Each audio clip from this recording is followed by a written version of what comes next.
ตอนที่31มาชมวิธีการติดตั้งลอกดึงเสากระดงเรือของเรือสำเภาเจิ้งเหอลำนี้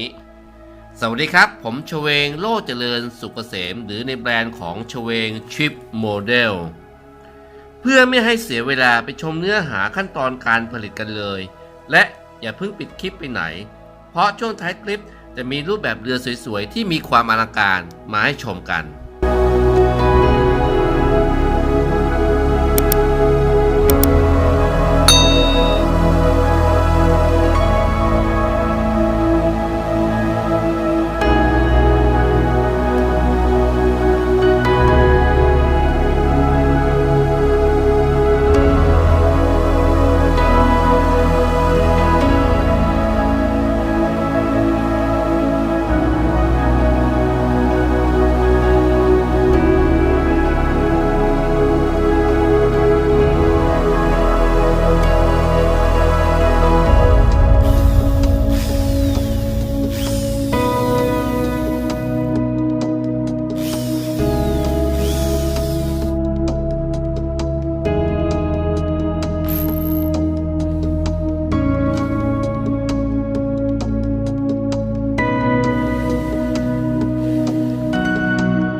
ถัดไปมาติดตามชมขั้นตอนของการติดตั้งเสากระโดงเรือของเรือจำลองลำนี้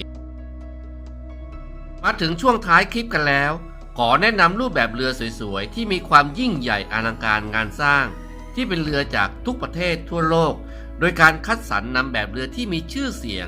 มีเกียรติประวัติที่ดีที่สุดของแต่ละประเทศมามอบให้กับท่านผู้ชมที่ชื่นชอบงานเรือโบราณโดยทางชเวงชิปโมเดลมีรูปแบบเรือที่สุดอลังการกว่า100รูปแบบเรือที่ทางทีมงานของชเวงชิปโมเดลสามารถผลิตตามต้นแบบด้วยความละเอียดปราณีตถูกต้องได้สัดส่วนเสมือนเรือจริงๆทุกประการโดยการควบคุมดูแลการผลิตจากครูช่างอย่างชเวงชิปโมเดลทุกขั้นตอนหากท่านผู้ชมสนใจในงานเรือโบราณสามารถติดต่อได้ตามเบอร์ 089-991-2901 ได้เลยนะครับฝากทุกท่านช่วยกดถูกใจ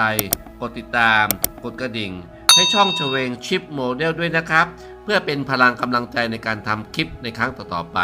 และชมคลิปถัดไปในช่องของชเวงชิปโมเดลด้วยนะครับสวัสดีครับ